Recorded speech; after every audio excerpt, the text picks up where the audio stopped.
Teachers camp సంబంధించి కవితని arrest చేశారు. TRS వాళ్ళేమో బీజేపీ కాంగ్రెస్ ఇద్దరు కలిపి పార్టీని నష్టం చేసే ప్రయత్నం చేస్తున్నారు. అరెస్ట్ని ఎట్లా చూస్తారు? ఇప్పుడు ఇది టీవీలలో సీరియల్ చూస్తే సంవత్సరాల కొద్ది కొనసాగుతూనే ఉంటాయి. వాటికి ఆరంభం ఎప్పుడైందో చెప్పలేము, అంతం ఎప్పుడైతుందో కూడా చెప్పలేము. ఈ లిక్కర్ స్కామ్కు సంబంధించి కూడా కేసీఆర్ కుటుంబము, బీజేపీ ప్రభుత్వం నిరంతర ధారావాహికంగా టీవీలలో ఒక సీరియల్ను తలపించే విధంగా నాటకాలకు, డ్రామాలకు తెరలేపినరు. ఇన్ని సంవత్సరాల నుంచి కొనసాగుతున్న ఈ డ్రామా నిన్న అరెస్టు డ్రామాతో పతాక స్థాయికి వచ్చింది.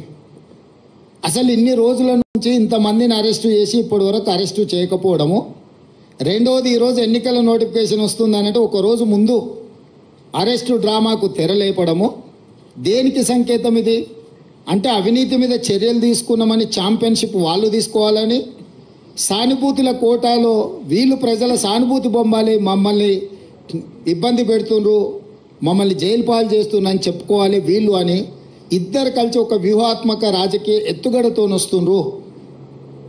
ఈరోజు ఇన్ని రోజులు, ఇన్ని నెలలు, దాదాపుగా 2022లో మొదలైన ఈ డ్రామా 2024 మార్చ్ ఎన్నికల నోటిఫికేషన్కు ఒక రోజు ముందు అరెస్టుతో పరాకాష్ఠకి తీసుకెళ్ళిండ్రు అని అంటే ఈ డ్రామాను తెలంగాణ ప్రజలు గమనిస్తలేరని వీళ్ళు అనుకుంటున్నారా? రెండవది, కల్వకుంట్ల కవిత గారు, కల్వకుంట్ల చంద్రశేఖరరావు గారు కూతురింటికి పోలీసులు దాడి చేసి ఢిల్లీ నుంచి ఈడీ అధికారులు వచ్చి అరెస్ట్ చేసి తీసుకెళ్తుంటే బాధ్యత కలిగిన తండ్రిగా చంద్రశేఖరరావు గారు అక్కడికి రాలేదు అంటే దీన్ని ఎట్లా అర్థం చేసుకోవాలి?